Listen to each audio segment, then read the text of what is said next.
Syira, kita ada dua orang rakan baik, rakan industri. Diorang memang BFF lah. BFF, best friend forever. Tapi tak tahulah diorang ni dipaksa jadi BFF tu macam mana ni. Sebab seorang tu kata, saya sebenarnya tak suka dia. Tapi saya rasa kenapa tu? Sebenarnya tak ada pilihan. Ini contohnya dia. Terpaksa kawan. Tak apa. Okey, kita bersama dengan Sisi Iman dan juga Syafiq Erwi. Sehat kedua? Sihat alhamdulillah. Saya nak tahu rahsia di sebalik rambut. Rambut ni, ni kalau ribut pun tak kena apa-apa ni. Statik kat situ. Dan di hujung sekali tersenyum manis je orangnya adalah Encik Ahmad Fazli, Encik Fazli Aziz, selaku perundi motivasi sihat ya. Alhamdulillah sihat. Alhamdulillah. Tapi datang seorang tak bawa kawan baik. Kawan baik dekat rumah. Encik Fazli ada BFF, saya pasti ada. Ada. Namanya siapa Encik Fazli? Ada beberapa orang. Okey. Salah seorangnya rakan daripada zaman Tadika lagi. Lama tu. Ahmad Zaki. Tak lama dia. Ahmad Zaki. Okey. Dia daripada Tadika, kami sekolah sama. Kemudian bila masuk universiti berpisah. Okey. Dan kami kawan baik sampai sekarang. Wow, untungnya. Kawan sampai sekarang. Okey, lepas ni mungkin kita boleh bertanya kepada Encik Fazli bagaimana, apa perasaan tu ada kawan daripada Tadika lagi ya. Tapi sebelum tu saya nak bacakan satu komen yang saya baca di Facebook daripada Shima Hassan. Katanya, topik hari ini buat saya sebab dan menitis air mata, teringat dekat sahabat karib dunia dan akhirat, Nori Abdullah. Dia sentiasa ada dengan saya during my good times and bad times, atas persahabatan dari umur 9 tahun, sekarang masing-masing dah berumur 63 tahun. Terima kasih sahabat dunia dan akhiratku. Terima kasih Shima berkongsi ini. Bila saya baca tu, wow, dari 9 tahun sehingga 63 tahun. Sweet. Lama tu. Okey, baik, kita bercakap tentang persahabatan. Kita dapat lihat tadi persahabatan yang lama sangat, persahabatan yang saling bantu-membantu dan sebagainya. Tapi kalau kita boleh buka sedikitlah terlebih dahulu dengan Encik Ahmad Fazli. Kita bercakap tentang sahabat baik ni, apa yang boleh kita faham tentang sahabat baik ni? Pertama, perlu tak kita ada sahabat? Ini satu soalan yang selalu saya tanya kan. Jawapannya adalah kita sebenarnya perlu kepada seorang sahabat. Maka Nabi sebut al-mar'u 'ala dini khalilihi. Seseorang ni adalah berdasarkan kawan dia. Agama kawan dia. Maknanya kalau baik, baiklah dia. Sebab apa? Sebab kita ni makhluk sosial. Bila makhluk sosial ni kita perlukan teman. Kan? Saya bagi contoh, orang bila kita sebut sahabat ni konteksnya besar luas. Dia bukan kawan biasa-biasa saja, bukan sahaja berkawan. Suami isteri boleh jadi sahabat. Bahkan dalam parenting, ayah dengan anak sampai umur tertentu kena bersahabat. Sebab dia adalah sahabat ni pada saya dia adalah satu karakteristik yang menyatakan tahap hubungan antara kita dengan seseorang. Dia ada karakter ada karakter dia sebenarnya. Dan sebab itu pada saya kalau tanya perlu tak, pada saya perlu. Saya pernah buat program kajian, bukan kajian, saya buat survey seronok di tempat kerja. Saya kata apakah faktor yang paling seronok di tempat kerja? Nombor satu sekali. Bila saya survey, mana tempat saya survey, nombor satu adalah rakan-rakan baik. Kawan baik. Sampai tempat kerja dah tahu dah nak keluar makan dengan siapa. Kan? Tengah hari makan dengan siapa. Bila ada masalah nak cerita dekat siapa. Maknanya, kita ni sebab kita makhluk sosial, maka kita akan sentiasa perlukan kepada orang lain untuk bersama-sama kita mengurus emosi dan sebagainya. Bahkan saya bagi contoh, kalau kita dalam keadaan stres, depres dan sebagainya, apa yang kita buat? Kita mengasingkan diri. Maknanya bila tak normal, kesihatan mental kita asingkan diri. Dalam keadaan normal, kita nak bergaul. Cuma level sahabat lah, level kawan ni, sama ada sampai tahap mana. Bila kita sebut sahabat, dia mesti ada karakter-karakter dia. Saya simpulkan dalam perkataan 2 tiba. Tiba. Apa tu? Ada 2 T. Tiba. Dua T. T yang pertama adalah tenang. Kita dengan sahabat baik ni, kalau kita jumpa dia, kita tenang. Tak rasa serabut, kita rasa seronok. Ini lagi serabut. Tak serabut jadi lagi serabut. Jadi itu karakter. Sebab kita especially dalam keadaan kita dalam down, emosi kita tengah berat, beban kita banyak. Kita perlukan seseorang untuk bila kita jumpa dia pun kita rasa macam release. Walaupun dia bahan kita bahan dia balik kan 4-5 kali bahan pun, tapi at least emosi kita release. Baik, faham. Itu T yang pertama. T yang kedua adalah tegur. Sahabat yang baik dia boleh tegur. Betul. Kan? Dia boleh tegur dan ditegur. Selagi kita tak boleh tegur sahabat kita, itu bukan sahabat yang belum lagi sampai tahap. Saya setuju. Kan? Selagi you masih nak jaga hati, sebab kalau kita yang tak tegur, siapa lagi nak tegur? Serapat kita pun tak tegur. Betul. Kan? Sebab itu saya kata semakin rapat kita dengan seseorang, semakin sensitif kita. Tetapi disebabkan kita rapatlah, kita perlu tegur dan cara teguran kita adalah yang paling sesuai dengan dia. Sebab kita kenal dia. Baik, 2 T tenang. dan juga IBA Teguh. kita sambung. Jangan mana-mana Okey, kembali selepas ini. IBA selepas sekejap. Baik, dan anda berdua sudah berkawan sejak umur berapa? Umur dia ke umur saya? Saya sebut umur dia je lah. Okey. Sebenarnya dari kita sebut tahun. Tahun dari sekolah lah, dari sekolah. Tak. Daripada 2013. 2011. Okey. Angkatan 4 waktu itu. Maksudnya dua-dua sama sekolah? Tak. Tidak. Sisi sebenarnya dengan Apit, kita memang dulu terlibat dengan choir kebangsaan Malaysia. Okey. Alright. Jadi memang di choir itu Apit merupakan senior Sisi lah. So, Nampak saya tak sebut umur Tahu, tapi saya tahu. senior. Saya choir Dia tu selitkan daripada awak 2009. So Sisi masuk 2011. Okey. Saya junior Apit lah. Okey, baik. Masa tu, kalau nak cakap kenapa kita boleh kawan. Okey, ini nak tahu ni. Cerita dia, because masa tu dia sekolah lagi. Dia form 4. Okey. So bila habis latihan choir, ayah dia akan ambil, yang dia akan ambil kat situ. Tapi yang dia selalu lambat. Jadi saya lah yang akan selalu teman dia sampailah yang Ayah dia ada kat studio tak? Dia tembak sikit. Seling dia kat tepi tu. Dia macam maksudnya saya lah yang selalu teman dia every night untuk yang dia sampai. Sebab sweet kawasan lah. tu agak sunyi. Gelap Jadi, sikit. tapi ada juga permulaan sebenarnya. Tapi dia tak ingat. Sebab dulu kami Selalu diasingkan. perempuan memang akan ingat. Maksudnya junior. Macam junior dan senior sebenarnya kelas lain. Okey. Jadi macam mana kami boleh, sebab Apit dah kelas lain kan. So macam mana kita boleh klik pada waktu itu. Ada satu hari tu kebetulan kita pakai baju yang sama. Lah. Maksudnya baju kita putih. Lepas tu seluar Outfit kita sama, tu- outfit. Outfit kita. Jadi oren. seluar oren masa Okey. tu. Itu bukan buy one free one Jadi masa tu lah ya Apit menegur Sisi. Okey. Kita sama je, kita ambil gambar. okey. Betul. Daripada tu sebenarnya. Okey, jadi ni kira dari 2011 tadi? Ya, betul. 2011. Dan kini kalau kita lihat di media sosial anda, kumpulan BFF anda semakin Berkembang. Ramai Siapa dalam lagi tu, dalam rakan-rakan grup tu? industri. Kita ada Wani Kerry, Okey.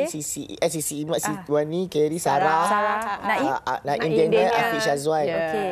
Baik, jadinya tadi bila Encik Fazli berkata yang bila kita berjumpa dengan kawan, kita kena rasa tenang itu. Memang Sisi, okey, kita jangan serabut tu lah ya.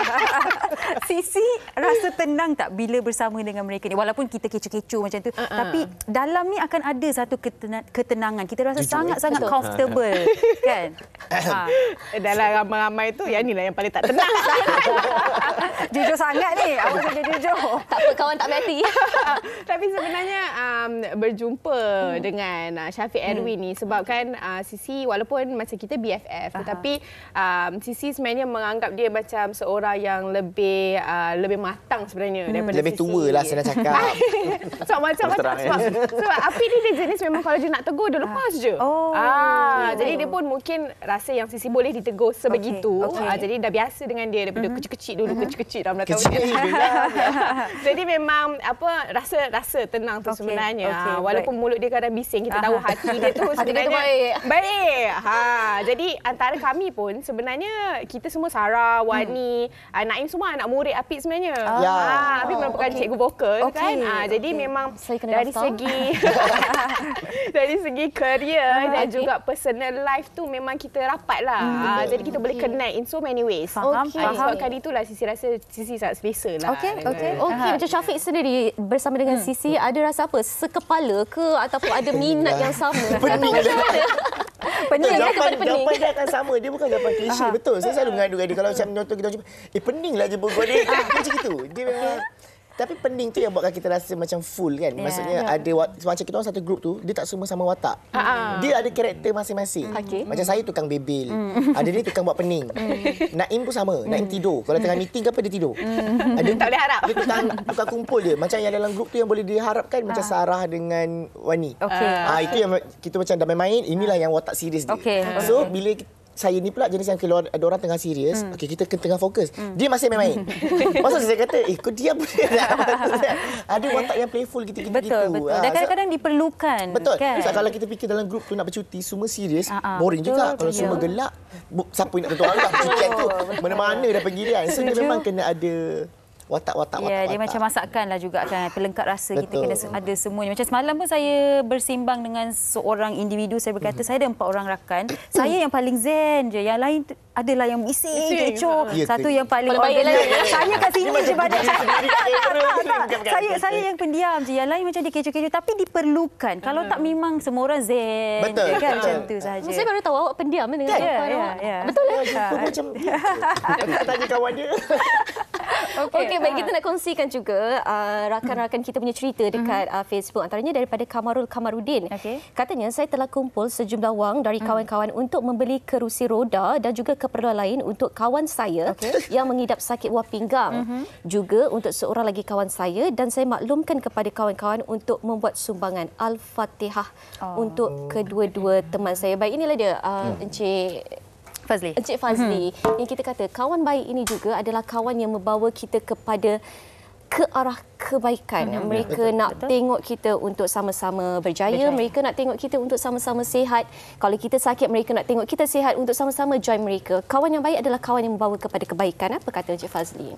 Kawan yang baik adalah kawan yang membawa kepada kebaikan. Itulah dia sebenarnya asasnya. Dan kita nak tengok kebahagiaan kita ni adalah apabila dia bahagia, kita juga bahagia. Betul. Walaupun kita ada kebahagiaan kita sendiri, kita dah berkahwin dan sebagainya. Tapi bila kita melihat dia berada dalam keadaan kesusahan, itu juga tidak menenangkan kita. Bahkan kita akan mencari segala cara untuk bantu. Inilah keikhlasan. Yang seterusnya adalah ikhlas. Sebab itu dalam berkawan, dia dalam menjadi sahabat baik ni, kita ikhlas dalam membantu. Bantuan kita langsung tidak mengharapkan balasan. Kan? Betul. Sebab itu dalam rumah tangga pun sebenarnya saya selalu tekan, sahabat yang terbaik yang sepatutnya dalam rumah tangga jadi adalah pasangan kita. Betul. Sebab dia akan diisi dengan kebaikan-kebaikan yang tidak diharapkan balasan dia. Sebab itu pada saya selalu mengharapkan bila kita saya nak ambil daripada satu hadis petikan yang sangat menarik. Antara doa yang mustajab ni adalah apa dia tahu? Doa yang kita doakan sahabat kita tak tahu pun doa tu. Kita doakan kebaikan dia dan malaikat mengaminkan doa itu untuk kita juga. Betul. Nak ceritanya dalam bersahabat ni sebenarnya perasaan kita ni sebenarnya bila mengharapkan kebaikan, rupanya dia jadi satu doa dan doa itu sebenarnya juga berbalik kepada kita. Sebab itu saya dalam hubungan bersahabat ni penting untuk ada komitmen. Komitmen. Dan sebenarnya waktu suka ni tak ada masalah. Waktu suka ni mungkin masing-masing boleh berkongsi kegembiraan. Tetapi waktu yang paling mencabar adalah waktu duka. Betul. Waktu dalam kita down, waktu dalam keadaan kita menghadapi masalah dan isu, waktu kita sakit. Sebab tu saya sangat kagum di luar sana kan, ada yang viral cerita sahabat-sahabat yang dalam susah tu sanggup balik, belikan macam-macam, selesaikan banyak masalah, bantu bukan saja dia ni, kawan dia ni, ahli keluarga tu semua dibantu. So inilah sahabat sejati yang sebenarnya. Dan sebenarnya kelebihan dia bukan saja di dunia, tapi di akhirat nanti sama juga. Sebenarnya sebab apa akan masuk, menarik sahabat untuk masuk syurga sama. Sebab tu kita berkawan dengan orang tukang besi, bau besi. Kita berkawan dengan orang jual minyak wangi, kenapa tunjuk belah sini kan? Kita akan lekat bau wangi. So itulah kebaikan. Sebab itu dan bila menjadi sahabat pula kita kena ingat, biarlah kita yang membawa orang lain kepada kebaikan. Jangan pula kita, yalah sebab kadang-kadang bila kita sebut kita nak berkawan dengan orang yang baik kan. Nak berkawan dengan orang yang baik, kita pun duk cari orang yang baik saja. Orang yang tak nak baik, nak kawan kita tak nak. Sedangkan sebenarnya bila kita jadi orang yang baik, kita boleh mengajak orang lain yang mungkin nak berbaik dengan kita menjadi lebih baik ataupun sama baik dengan kita. Baik. Tapi Encik Fazli, saya ada satu soalan yang mungkin menjadi dilema dalam beberapa persahabatan juga. Sebab kadang-kadang betul kita sahabat baik dan segala-galanya, tapi semakin kita dewasa, kita matang, mungkin cara kita berubah, pemikiran kita berubah, kita dah tak vibe dengan sahabat itu. Mungkin boleh meluahkan perasaan dan segalanya, tapi aktiviti rakan kita tak semestinya apa yang kita suka buat, dan itu membuatkan kita untuk mengambil satu langkah ke belakang macam tak apalah, saya banyak tu je persahabatan kita. Dan itu tidak mengapa, saya rasa tidak mengapa. Bukannya kata kita taklah berkawan dengan dia langsung. Dan itu juga membuatkan seseorang itu terluka. Lupa kawan biasa. Sebab itu dalam berkawan saya kata antara benda yang paling penting sebenarnya quality time. Quality time. Dia bukan kuantiti lagi. Sebab masing-masing ada komitmen, masing-masing dah ada keluarga kan. Bila dah ada isteri. Saya pun ramai kawan-kawan kan. Bila dulu memang baik rapat semua. Bila dah kahwin macam senyap sembunyi kan. Betul. Tapi setiap kali balik raya kita akan berkumpul. Berkumpul, jumpa, keluar minum. Jadi isteri saya dah tahu dah kalau balik rumah tu ajak nak keluar dengan Zaki dia dah tahu, dia dah faham dah. Sebab apa? Sebab itulah sahabat kita. Jadi dalam quality time tu sebenarnya itu akan membugar balik emosi. Dan pada saya untuk tarik diri seketika tak ada masalah. Dan bertemu dan berpisah ni adalah lumrah dan fitrah. Okey. Cuma biarlah kalau contoh kita tidak lagi sebaik dahulu, biarlah dalam keadaan bukan bergaduh, biarlah dalam keadaan kita justify dan cuba faham dan kekal tenang. Okey, baik, saya suka dengan soalan Sugi tadi. Kita bercakap tentang mungkin berlakunya satu konflik, kita rasa macam kita kena tarik diri ke belakang, tak ada persefahaman dan sebagainya. Sisi dan juga Syafiq, saya nak tanyalah kan, dalam persahabatan kalian berdua pergi bercuti bersama-sama, pernah tak bergaduh?